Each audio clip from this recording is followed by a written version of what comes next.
So what's the limit for fantasy leagues? I'm Joe Terosian, and this is RamView. It's hot out there, but let's blow them off the line of scrimmage. Hold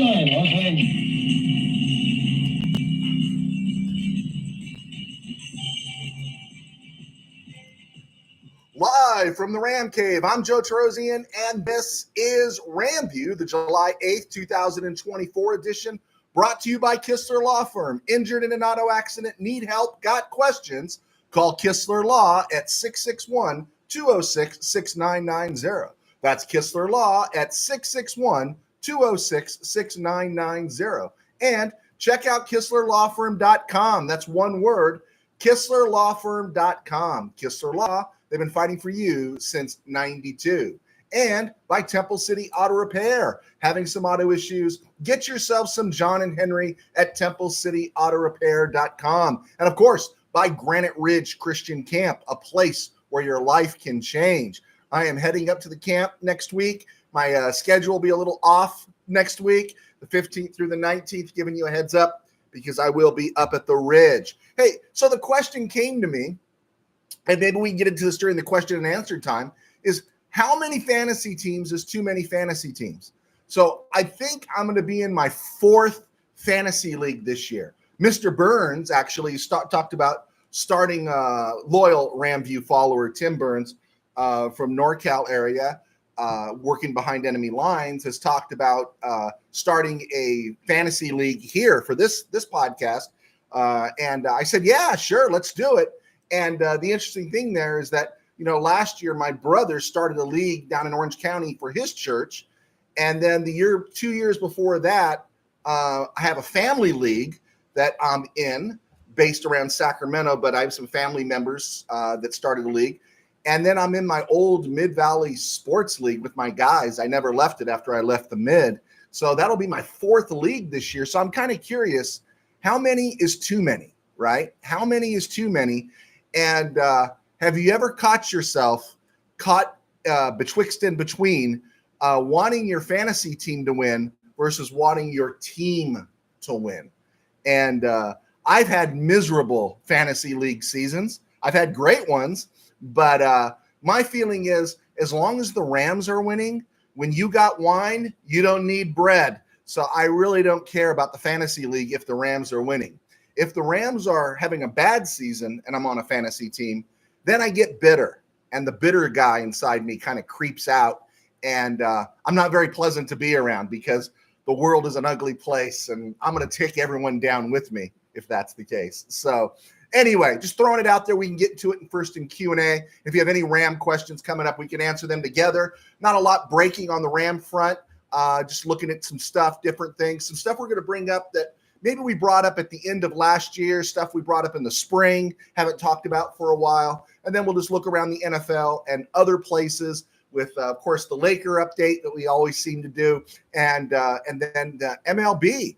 The MLB, I'm actually going to ask you a question about maybe. Stay in your lane, bro. I am going to stay in my lane. I've covered a little bit of baseball for the websites, but I've never been fully invested in baseball. And baseball outside of the sandlot, schoolyard, street, I never played an organized baseball. I don't think we count church softball. So I'm hesitant to get into places talking about too much MLB. Stay in your lane, bro. Unless the Mets are winning, and then this whole show would be out of the Met cave instead of the Ram cave. But Mets aren't winning, so we'll figure on that. But we could talk about that here in a minute. I broke down last week. I broke down 86 people on the Rams roster, give or take. That's kind of where we landed after the JJ signing, which was cool. I'm not against the JJ signing. Had some pushback a little bit on a website, on a message board. Some guy came after me and said, you know, he's only 28, because I talked about he's kind of an old 28. And a couple of people had my back, so I appreciated that. But 86 players on that Ram roster. We broke it down that 43 come from the Southeastern Conference or from the southern part of the United States. And that's basically taking everything south of the Mason-Dixon line during the Civil War, starting with Texas, going on over to Kentucky, and all the schools, you know, even if it's App State, Central Florida, all those schools. I didn't include Oklahoma yet. I did not include Oklahoma. We can do that next year. But half the Rams roster comes from the southern region. But then I thought, man, they do talk about this being a young Ram team.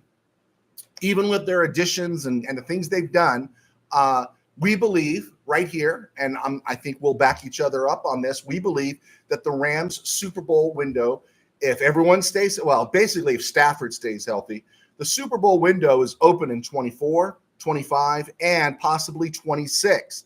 So I don't think we have any problem thinking about that or agreeing with that. The interesting thing is that currently on the Rams roster, they only have 6 of their 86 players are over 30 years old.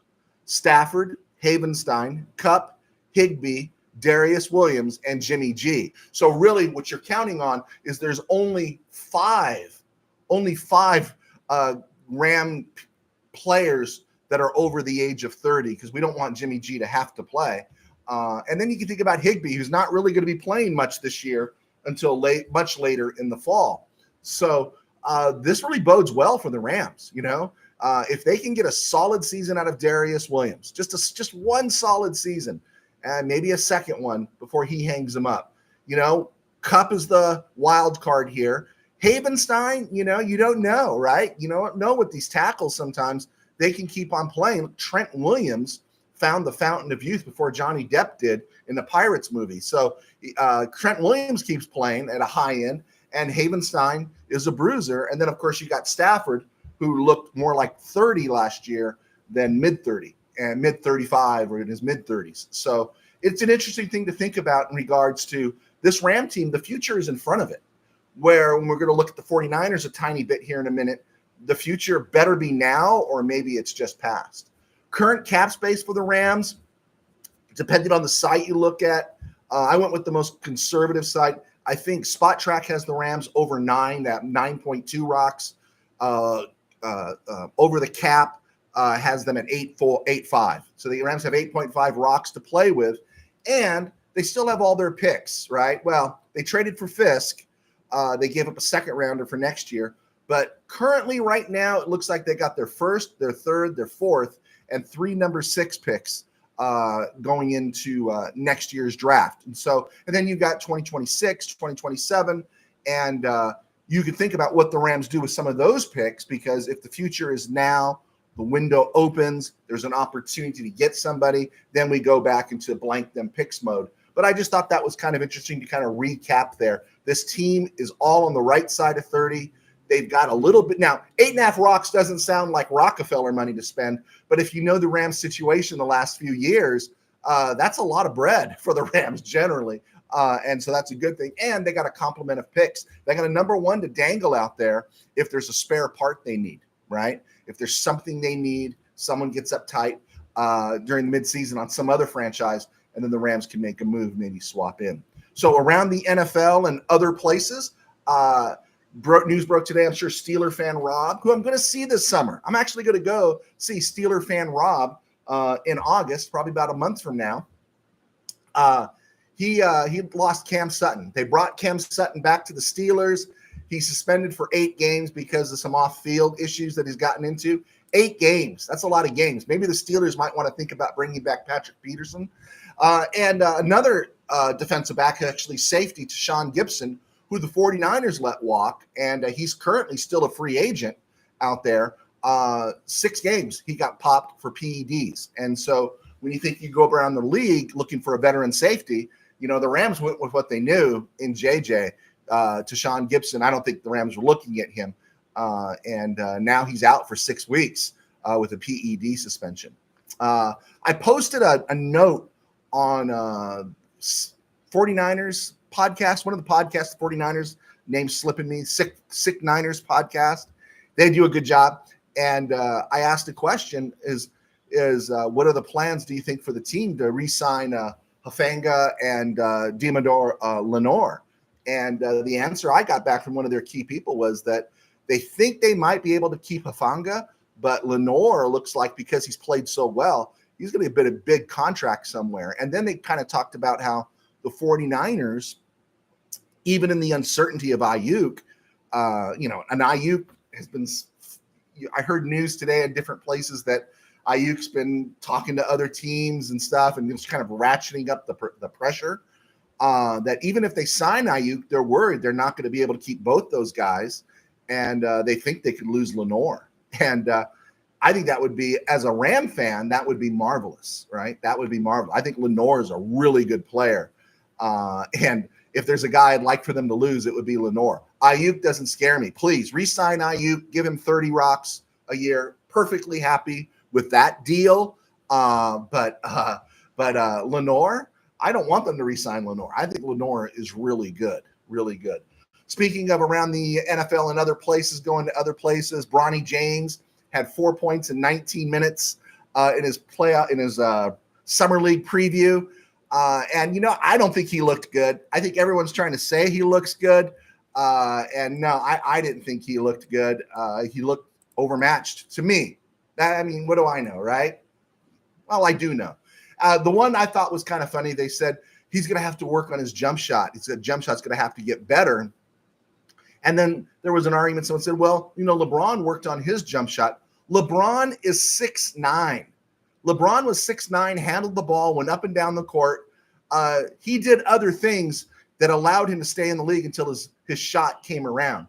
Bronny's 6'1", right? Bronny's 6'1". And to say he's got time to develop that is incredibly jejune. Yes, it is. It's incredibly jejune. Also, the other thing here is that DeMar DeRozan was the last guy that seemed like it was circled to possibly come to the Lakers.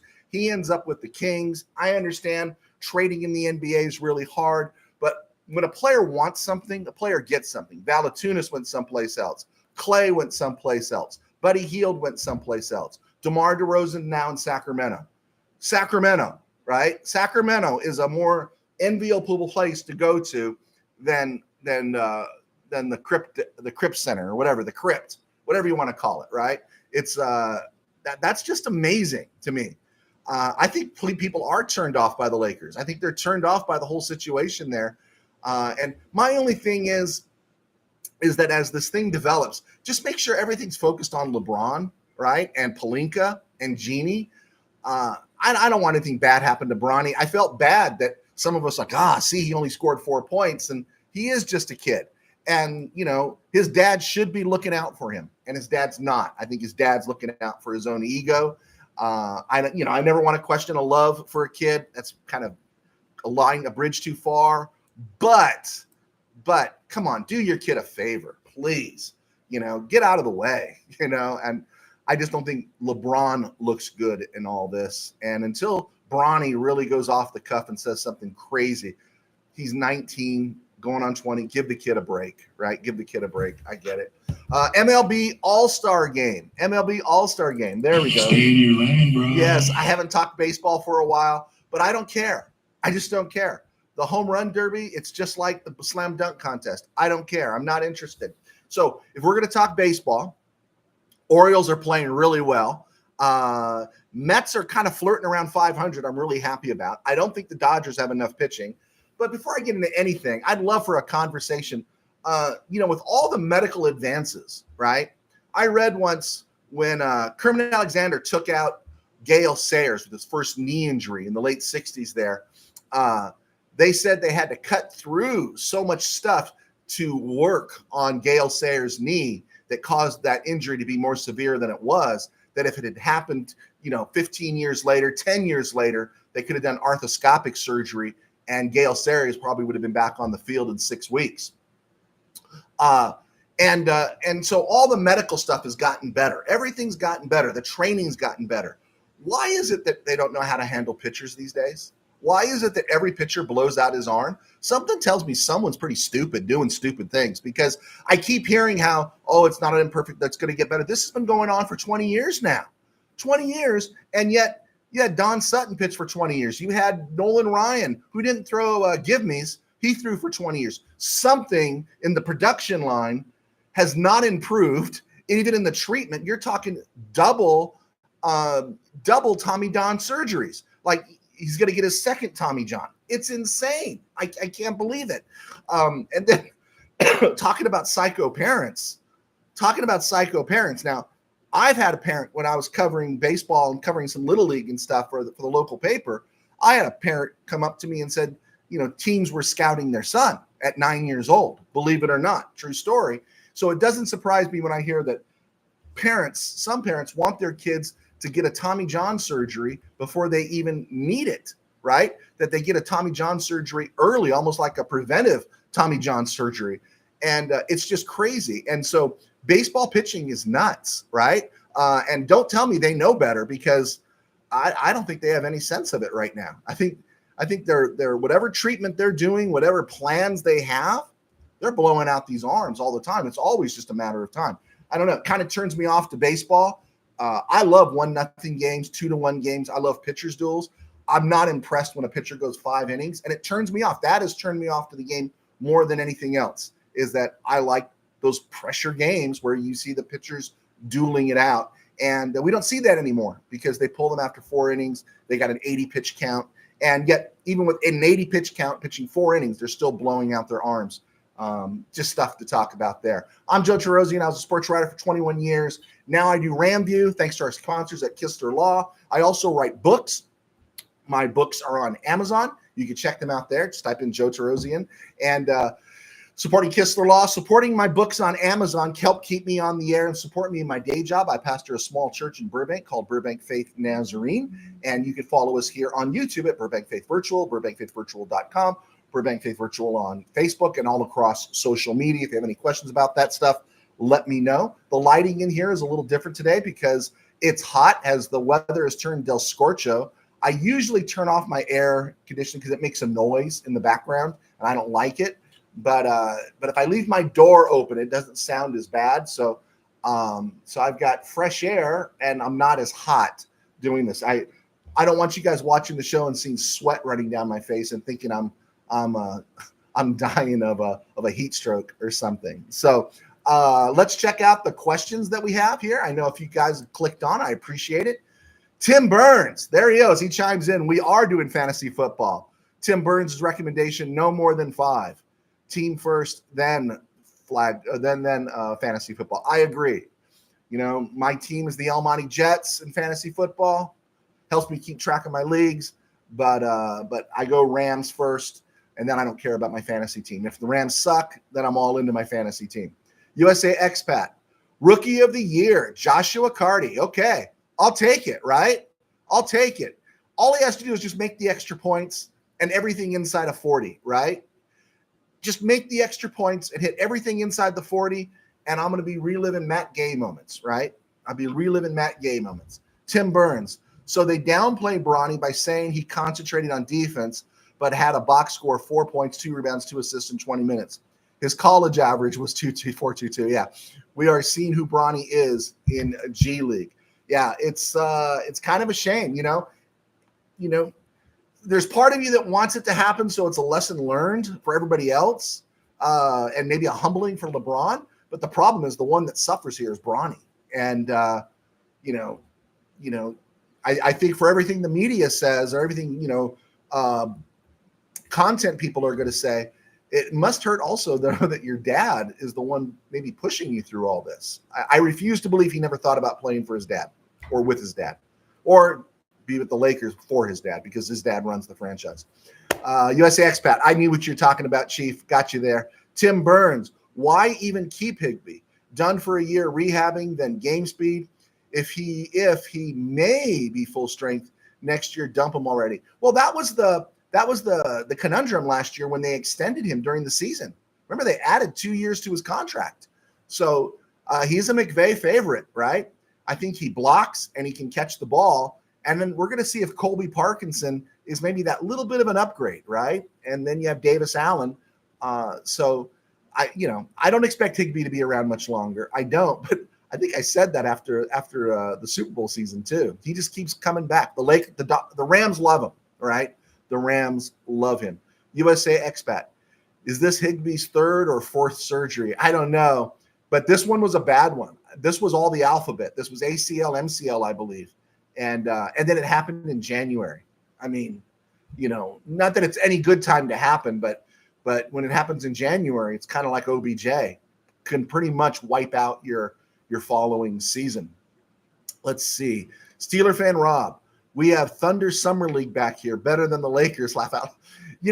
honestly, when I used to follow college basketball and I used to follow the CBA, I know that's Nerdville. I used to love watching summer league stuff whenever I could see it because I loved just seeing those guys, those fringe guys. Serge, I think you, myself, and my brother actually went down to Cal State LA the year Magic was drafted. Magic didn't play, but I think we saw Brad Holland play and some of the Lakers down there at Cal State LA playing in the Nest. But yeah, I enjoy summer league, but these guys, I don't even know who they are anymore. I just don't. Another reason players should stay at minimum 2 to 3 years in college so we can get to know them. USA Expat. My dad and I were able to attend a Dodger opening ceremony together. Great memory. I went to one opening day ceremony or game. It was pretty good. Dodger Stadium is beautiful. It really is. It's really beautiful and everything. And the ravine is like my last tie because Vin's gone, and so. But I'm never going back. I'm a pet Met fan. I'll go to the stadium, but I'm a Met fan from now on. Steve Ramirez. Let's see here. For MLB, they ask pitchers to throw as hard as they can for as long as they can. Back in the day, the pitchers knew how to pace themselves. And, as something I read in Bob Gibson's book, I read From Ghetto to Glory by Bob Gibson, in the 60s, right? And they talked about distinguishing being a pitcher and being a thrower and how Gibson had to become a pitcher. And that's the thing, could a Jamie Moyer make it? Remember how Frank Tanana reinvented himself? He's this fireballer from 74 through 78 for the Angels. And then his arm goes. And by the time the Angels get rid of him after the 79-80 season, I think he goes to Boston in one of the deals. He ends up, working that nice career there in Texas and Detroit as a crafty left-hander, and I don't know what they're doing. All I know is that if I was playing baseball, I wouldn't want to be a pitcher because I don't want my career to end so soon, right? Bill, is Johnny Johnson the last big signing for the Rams? I don't know. I think, depending on who's out there, there's some quality corners out there, but barring an injury, I don't know what move or who's out there for the Rams to make a move on. To me, it looks like the Rams are happy with what they got across the board, but you never know. An injury or something could take place. Of course, that could just happen in camp because starters don't play in the playoffs. I think he might be the last move we see before September, maybe, barring no injury. But I don't know who else is out there and who else they would make a move on. They filled up that cornerback room is filled up. The wide receiver room is filled up. The tight end room is filled up. Unless Stetson Bennett does a crash and burn, maybe they take a flyer on an unemployed quarterback. I don't know. I don't know who they'd go after right now at this point, Bill. Let's see here. Steve Ramirez. Rams Twitter kind of blew up today when a newbie posted a photo of him in an old school blue jersey and a 60s style. Oh, I saw that. It was Neil Johnson, the UDFA, the tight end that the Rams signed.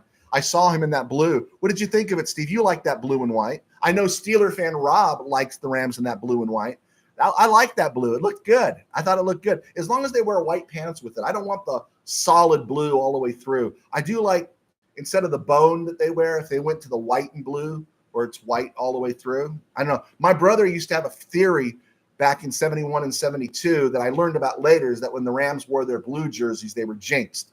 He always wanted them to wear their white jerseys. That changed with the uniform change in 73, but that's just kind of where they were at. Tim Burns, here is the flag football question. Do you play players playing against the Rams hard and root for? That's the great question. And opponents wide receiver core. You know what? I just fill out my roster the way it is. I just do it that way. And no matter how the chips fall, I leave my starters. It's kind of like hedging my bet, right? Is that I got something to brag about if my team loses. If the Rams lose in Detroit, then I go, yeah, but Goff threw for 500 yards and my fantasy team won, right? Your team is the wine, right? Your fantasy team is the bread. And as Crixus said in Spartacus, when you got wine, you don't need bread, right? There you go. Let's see. Willie Bowen, Rams will be dominant this season. Horns up. Well, we're going to talk in the second half about the opening game and get your thoughts about the Detroit Lions in week 1. We'll see how dominant we feel the Rams can be. Bill, I got a feeling Puka is going to play in the NBA when he's done with the NFL. Yeah. Hey, I just want Puka to stay healthy this year, because how many times did we see him look like he was walking off the field with a clavicle or a shoulder last year? He looks lighter, right? And I just want him to be able to stay healthy. We really need him to stay healthy. Willie Bowen, Davis Allen may be the starting tight end. Whatever it is, I think he's going to get a lot of snaps, right? And there was some talk early. This was a really cool conversation, and this came up on Rams Up. Last week, I really shared with you guys that Paul Walia and I think it's Mark Burns, they were doing a Rams Up episode, and Walia, he lives back east. I don't know the guy. I don't know them. But they did a great breakdown of 11 personnel and why McVay sticks with 11 personnel. So as opposed to a lot of people were speculating the Rams might go 2 tight ends, Colby and Davis Allen. But the idea that McVay, to put it in a nutshell, they articulated it much better. To put it in a nutshell, that they go 11 personnel, so the opposing defense has to keep a nickel guy on the field, and then the Rams run out of that 11 personnel. But I do think Davis Allen is going to get a lot of snaps this year. I think he got him at the end of last year. And the good thing about that, Willie, was the fact that Stafford's starting to trust him, right? Stafford's starting to trust him. Bill, I think the pitcher's worst enemy is a line drive at his head. Why don't they have pitchers wear helmets? Man, I don't know. That would scare me too. That would scare me too. You know, the pitchers in slow pitch softball now wear helmets and masks.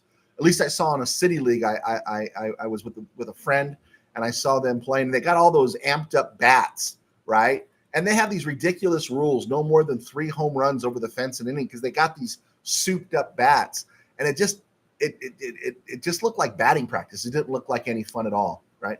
As someone who used to play in competitive church league softball, where fights would happen, right? Arguments. I got into it with the Baptist one time. Anyway, I don't want to get into that. Steve Ramirez, I'd like to see the blue and whites as an alternate. Oh, I agree. Why not go to that, right? Instead of the mustard. I know people like the mustard, right? But yeah, why not go to the blue and white? You know, just ask forgiveness from the Colts and just wear the blue and white. I agree. Willie Bowen, solid royal blue and mustard yellow uniforms and white jerseys and gold pants. Oh, man, Willie. Okay. All right. Bill, has anybody signed that kicker from the UFL that was kicking all those field goals? Yeah, he was signed by the Lions, as a matter of fact. The Lions signed him, and he's in camp with them. So there we go. Rams update. I think we just got our Rams update. There's nothing else much to share there. But before we get to this day in Ram history, let's look at the Rams' opponent in week 1 again, and that's the Lions. Sunday Night Football, September the 8th, which is, wow, what is that, 2 months from today? Is that awesome or what? 2 months from today, and the Rams will be playing the Lions. Vegas projects the Lions to win 12.5 games this year, and I think they got the Rams at 8.5 again. I don't know what they got the Rams. I don't really listen to Vegas on this one because they were wrong by a long shot last year. The schedule is pretty daunting for the Lions this year. They open with the Rams at home. Later, they get the Seahawks again at home. They get the Jaguars, who should be improved, the Titans. They get Tampa, playoff team last year. They get the Bills. They get the Packers at home, all those playoff teams. And then you got the Bears on the ascent and the Vikings in a weird place, right? We don't know where the Vikings are going to land right now. And then they go on the road. They play Arizona, but then they got to play at Houston. The Colts, they got to play in Frisco. They got to play in Dallas. They got to play in Green Bay. And, of course, the Vikings and the Bears. Dan Campbell's the head coach. And I just wanted to run through their lineup real quick, which, you know, we're familiar with Jared Goff. And you can drop your thoughts in there anytime you want. But here's the thing. Jared Goff has played great. We thought Jared Goff was going to be the bridge quarterback. And, you know, he's given them 3 solid seasons there. And you know what? He looks like the Jared Goff of 2018 and 2017. Good for him. He's still not Matthew Stafford, but he's definitely not the guy we saw in 2019 and in 2020, right? Where even McVay was feeling more comfortable with John Wolford by the end of 2020 than he was with Goff. Here's my issue with Goff, though. Who's his backup? Hendon Hooker, who hasn't played since his senior year at Tennessee, which was in 2022, didn't play at all last year because he had that bad knee injury at the end of his volunteer run. Is it Hendon Hooker or Nate Sudfeld? Because there is a lot of firepower on this Lions roster. Jahmyr Gibbs, David Montgomery, right? Boom. Amon-Ra, St. Brown, Jamison Williams, and a host of people going after Josh Reynolds' old spot. Sam Laporta, the tight end, right? Now, that was a fantasy find for me last year. I got Sam Laporta as a tight end, scored big. Then probably the best offensive line in football, Taylor Decker, Graham Glasgow, Frank Ragnow, and Penei Sewell at right tackle. And then they added right guard Kevin Zeitler, who's been a great pro for about a dozen years. I think this is his 13th season in the NFL. He comes over from Baltimore to fill that right guard spot for the Lions. And so their offensive line is set, let alone Jahmyr Gibbs, David Montgomery. And then on defense, you're running well, no, let's finish with the offense here. So you got all that firepower. What happens if Jared Goff goes down? Hendon Hooker and Nate Sudfeld are the only guys on their roster. And Nate Sudfeld is the answer to the question, who did Doug Peterson play in his one of his last games as head coach of the Philadelphia Eagles? He played Nate Sudfeld, right? Remember that? He played Nate Sudfeld, and that was the end of his run. It almost felt like a spite substitution there at the end of that run. But Nate Sudfeld has bounced around the league since then. Hendon Hooker hasn't thrown a pass in the league. So if something happens to Jared Goff, this offense for the 49ers, man, this thing could collapse really, really fast. Defensively, they're still running the 4-3. They spent a first-round pick on middle linebacker Jack Gamble last year. They say he's better. He was so-so last year. Alex Anzalone, the veteran, has done well. And then they run that 4-3. And in the middle, they have Aleem McNeil, who's really good. And then they brought in DJ Reader from the Bengals, and DJ Reader is really good. And then the two defensive ends are edge players. You had Aiden Hutchinson, 11 sacks last year, but they brought in, this was like an under-the-radar signing here, I think, Marcus Davenport. They brought in Marcus Davenport, who played in New Orleans, who played in Minnesota. He's not great, but he's a heck of a compliment to Aiden Hutchinson. What, about 6'6", 265? That really is what they were looking for. And then they had trouble in the secondary last year. They signed Carlton Davis, former Buccaneer, consummate pro, and then they drafted Terrion Arnold and Enos Rakestraw, so they improved there. The interesting spots were the injuries that happened to safeties Kirby Joseph and Brian Branch, and are they going to be ready to play when summer camp opens up? But this is a Lions team that is really, really solid, and they do. They make me nervous because Goff is going to be protected. They can pass the ball downfield, and they can also kill you, not just with Jahmyr Gibbs, but they can kill you with Montgomery. And so it is a dangerous task. And then you're going in to Sunday night in Ford Field, and it's the opening night. All the energy is going to be up. And the Rams, I think if they have a chance at winning, what they need to do is forget about January. This isn't no revenge. The 2023 season is over. It's over. You can't go back and get anything. I just hope they're all focused on what's in front of them now. And they're professionals. They should be. And as fans, I don't want to waste any energy about getting even, settling accounts for Tyler Higbee, because you got problems enough. This is a team that's looking at a Super Bowl. Believe it or not, the Lions are a Super Bowl contender right now. And if all those guys stay healthy, especially Jared Goff, they're going to a Super Bowl. They can go to a Super Bowl. I know it seems crazy, but they can go to a Super Bowl. And the important thing for me as a Ram fan is that I don't want my season to be hindered by an opening night loss in a place like Ford Field, right? Because I don't want the Rams putting extra energy in here and then thinking about the 49ers in week 3 and overlooking the Cardinals in week 2 in Arizona. So I don't know. I don't see this as a Rams win. Can they win? Oh, absolutely. But when you look at what the Lions have going for them right now, boy, that could be a game that comes down to, did they hold Puka? Do the Rams have a kicker? And can they at least punch it in once when they're in the red zone? The Rams have done things to remedy those situations, So it's going to be interesting to see what the Rams do in that contest. But the Lions might be one of the toughest teams the Rams face all year. They scare me more than Frisco. They scare me more than Buffalo, right? They do. They scare me more than the Eagles. I can find faults with all those teams, but the Lions, wow, they look pretty good. They look pretty good. So I'd welcome your thoughts on that. Okay, we're at the 34-minute mark. It was a stone group, but we're not done yet, and we just want to get in this date in Rams history just for the record here. We probably don't have content to last past 50 minutes, but on this date, July 8th, 1966, George Allen got a guy named a middle linebacker from the Steelers named Myron Patios. He played middle linebacker for the Rams from about 67 through 70. Bill George, the former Bear, played middle linebacker in 66, his last season. And then Patios was one of those George Allen guys, and he ended up being in the Ramskins trade. After Allen left, he ended up being part of the Ramskins trade, and that eventually opened the door. Well, we got Marlon McKeever back, and I say the royal we, the Rams got Marlon McKeever back, and that opened the door for Jack Reynolds to ultimately become the starting middle linebacker in 73. So interesting. Myron Patios played for the Redskins. He was on the Super Bowl team. He eventually lost his job to Harold McClinton.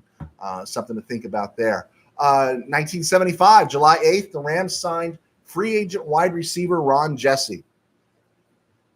And that one, I'm probably sure Steve Ramirez runs this one. That was a huge one. Yeah, the NFL had a form of free agency, but it was so punitive that that basically Pete Rozelle could pick whoever he wanted off your roster, and he chose Colin Bryant to go as compensation to the Lions. I'm paraphrasing here. He gave the Lions Colin Bryant. Bryant, I read in an article, encouraged by the Rams, refused to report, and it became a court battle. It became a legal issue about the rights, and eventually it was settled. The Rams gave the Lions the number 1 draft pick, and the Rams got Ron Jesse. Ron Jesse, you just wish someone like James Harris was throwing to him for 6 years instead of the other stuff they put in there, throwing to Ron Jesse. Ron Jesse, to me, was so underrated, and what a compliment to Harold Jackson, right? I mean, they could have been Torrey Holt and Isaac Bruce 20 years before they were those guys, right? And the Rams just couldn't figure it out. I understand ground chuck, don't understand getting rid of Harris, bringing in Namath, turning things over to Hayden so often. Maybe if they just had a little patience, maybe they could have been around to let Jaworski develop. Interesting stuff there. Also, on this day in 1982, after a sojourn up to Montreal for the 1981 season where he was benched, Vince Ferragamo returned to the Rams. He re-signed with the Rams on this date, July 8th. The Rams now, in the spring, had already made a trade to bring in Burt Jones. So Hayden retired, and then Ferragamo returned to the Rams. Ferragamo had been lured away by Montreal Alouettes owner Nelson Scabbania. And Scabbania was flashing Benjamins everywhere in the NFL in those days. I think who went? I think it was Terry Metcalf went. Billy White Shoes Johnson went. Maybe they didn't all end up with the Alouettes, but they were all going north. Eventually, the late David Overstreet, I think that summer signed in 81 or 82, signed with the CFL. He was an Oklahoma running back, passed away in a car accident. But Ferragamo, after throwing 30 touchdown passes for the Rams in 1980, and just a great playmaker for that team in 1980. And you think, who were the big receivers? Preston Denard, Billy Waddy. Who were some of those guys in 1980? Willie Miller. None of these guys were superstars. Ron Jesse was gone after 79. But Ferragamo threw 30 touchdown passes. The Rams were 11-5. They had the game against the Falcons won. If they had won that game against the Falcons, they would have been 8 straight division champions, but they lost on a long bomb from Bartkowski to Alfred Jackson in Fulton County. But other than that, they played well, and then they had to go do the playoff game in Dallas, and they lost. But Ferragamo threw 30 touchdown passes that season. He made something around $50,000 that year, $50,000. And Rams wouldn't pony up, and so he took the big bucks, went to Canada, and he flopped. He just whiffed out there. It's a different game up there, and it didn't work out. He got benched and then ended up coming back to the Rams. And I know I'm going to say, do you remember? I remember because Burt Jones went out after game 4, and then Ferragamo came in. He had that 500-yard passing game against the Bears. The Rams beat the 49ers, who were the defending champs. They had a struggle that year, but they beat the 49ers in Candlestick to end the season. They had a shootout with the Raiders, and it was Vince Ferragamo came home. Vince Ferragamo was flinging the ball around. But when 83 came and John Robinson was there, Ferragamo threw 21 touchdown passes, but I think he had 23 picks. And that was Eric Dickerson, of course. But Ferragamo didn't look the same. He did not look the same. He looked like he lost his confidence somewhere along that. He only would have been about 29 at that time. And then in 84, he was struggling, and he had the injury to his hand, and Jeff Kemp came in, and Jeff Kemp was the perfect game manager. But Ferragamo was done after that, and that's when he was eventually dealt to Buffalo, and I think he ended up in Green Bay, and his career was over within, less than 2 years. But he wasn't the same guy in 83 and 84 that he had been in 80 and 82 with the Rams. But Ferragamo, he's still legend, right? Because he got us to the Super Bowl. He got us to the Super Bowl, right? And if he had just seen Billy Waddy, right? Okay, born on this day in 1974. Starting safety for the 1999 Rams Super Bowl team, Billy Jenkins, undrafted free agent out of Howard University. He's 50 years old today. He only had a 4-year career, 5-year career, but you know what? He was a 2-year starter for the Rams, won a Super Bowl with him. Good for him. Born on this day in 1977 was Brian Young, defensive tackle out of UTEP, 5th-round pick by the Rams. He started all 16 games in 2001, the Super Bowl team. Started again in 2003 before leaving as a free agent to New Orleans. Passing away on this day in 2012 was Big John Williams at the age of 66. DDS, dentist John Williams. John Williams was a starting tackle for the Rams throughout the 70s. He had been a first-round pick of the Colts out of the University of Minnesota in 68. He played in 2 Super Bowls and 4 seasons with the Colts, won 1, and then got traded to the Rams in 1972 for a first-round draft pick. That first-round draft pick was in 1974, and it became wide receiver Roger Carr. I think Roger Carr went to LSU. Did Roger Carr go to LSU? I'm not sure he did. But he had a nice career. Had a huge 1976 season, averaged 25 yards a catch. Great receiver. But the Rams, out of John Williams, he only started 1 game in 72. We'll chalk that up to Tommy Prothro. But from 1978 through 73 through 78, John Williams started every game at right tackle for the team. Solid. Pencil him in. He's always there. He appeared in 11 games in 79, but Jackie Slater took over for him and became a starter. He had a torn calf muscle and it derailed the rest of the season, so he missed the Super Bowl. But John Williams was an excellent right tackle for the Rams. And it's reminders, Jackie Slater replaced John Williams at right tackle. And Williams at right tackle was the Irv Pankey of the 70s. Long, productive career and just very underrated. Like Irv Pankey was the left tackle of the 80s. Long, productive career, very underrated. No Pro Bowls for those guys. But John Williams, severely underrated in Ram history. Also, tomorrow, since we're not on the air, July 9th, 1985, the Rams waived fullback Dwayne Crutchfield.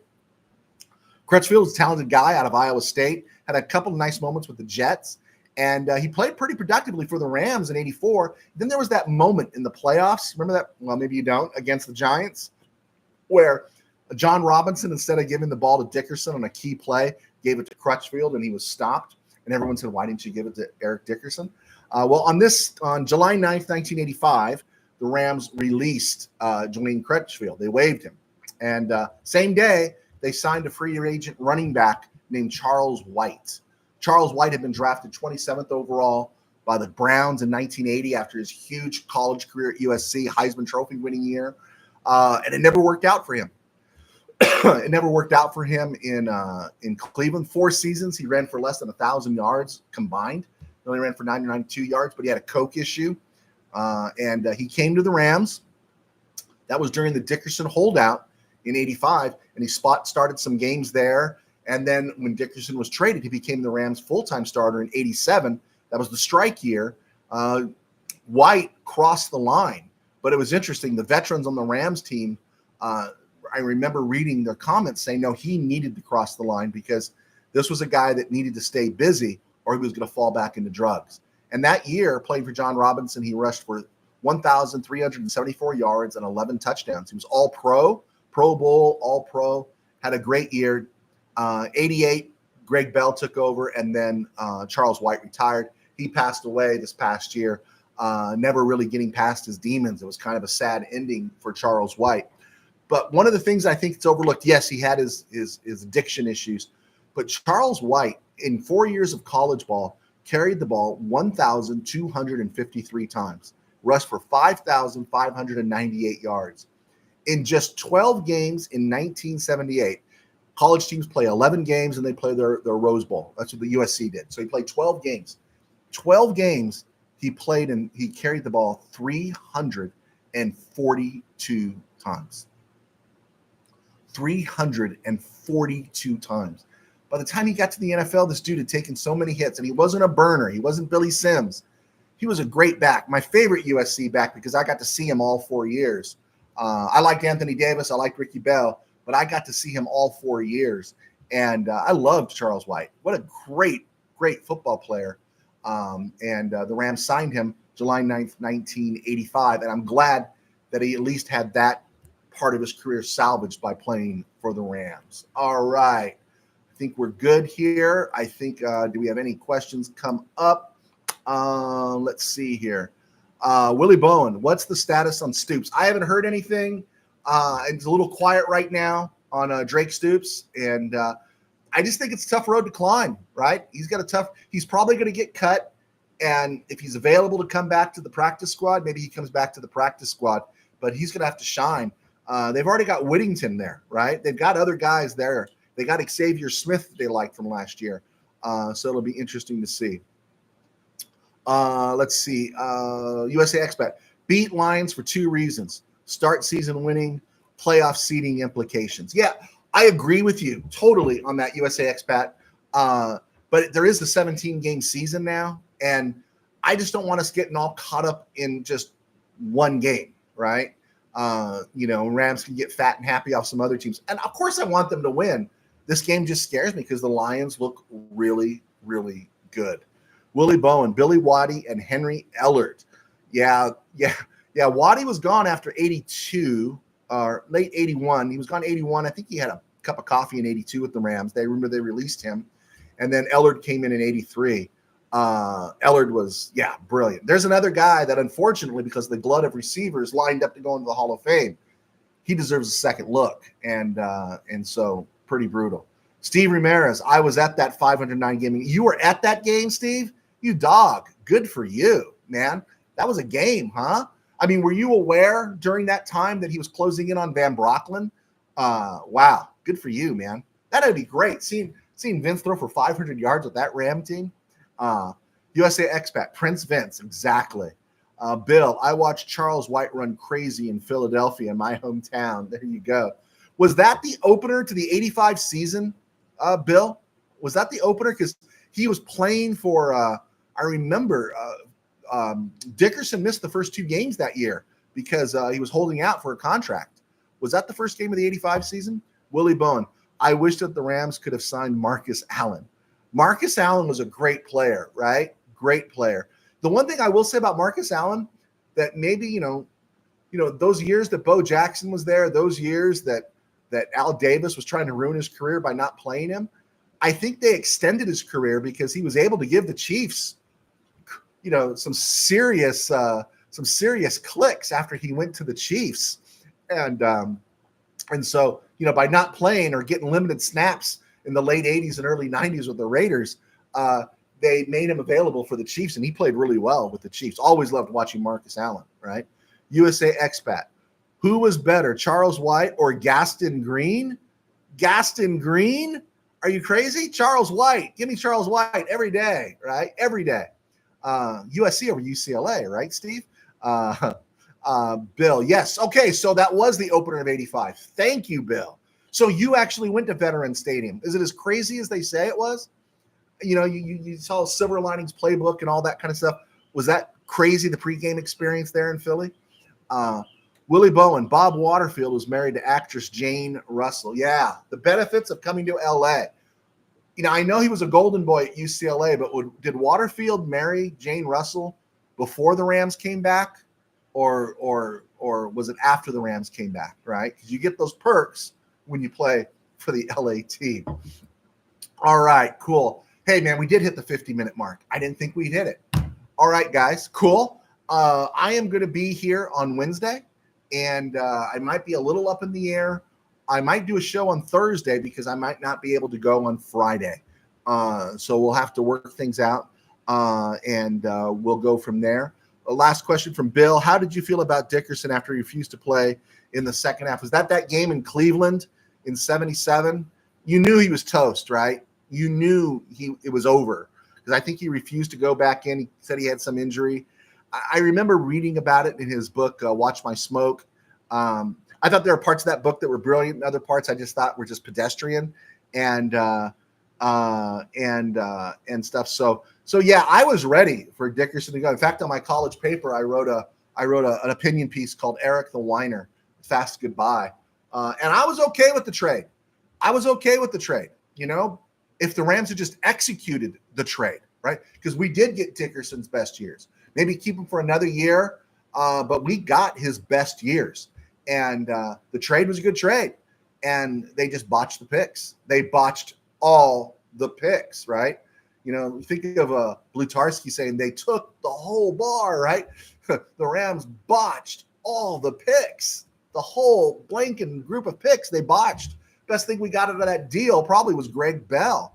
And he wasn't bad, but please. So, yeah, I remember I was actually stringing at the Star News in Pasadena when Dickerson got traded, and I saw it come over the wire or the type there. It was the coolest thing, right? That was so intoxicating about being in the newsroom. I'm sure Steve can tell you stories like that when you would see that news come across and getting it first, right? Because there was no Twitter or social media in those days.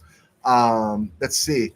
Bill, speaking of Veteran Stadium, yes, it was worse than you think. Okay, man. And then think about those years before Jaworski. You're starting Mike Barella, Poe James in the backfield, right? That had to be a brutal stretch for you guys. Were you an Eagle fan in those days, or are you just a Ram fan in Philly? Willie Bowen, Dennis Harrow was married to Jenny Lee Harrison from Three's Company. Really? Are they still married? Are they still married?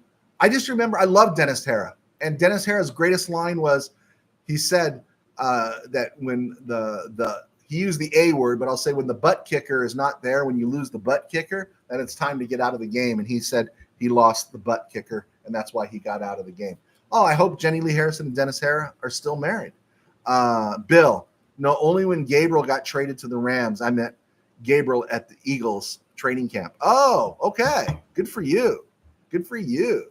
You met Gabriel. You know, and Gabriel had that great year in 73. You know, lost. You know, he had that bounce back year. Too bad the rest of the team wasn't good enough to be around him. But, boy, you know, he hit Carmichael and Charlie Young. You know, if they had a bit of a defense, right? Were they 5-8-1 that year? And I remember rooting for them. Because you just hated Dallas, right? Steve Ramirez. Harris says, we're in first place and we stink. There we go. Okay, guys, I'm going to let you go. That's a perfect one there, Steve. God bless. Take care. Stay out of trouble. And I will see you Wednesday, and then we'll talk about Thursday.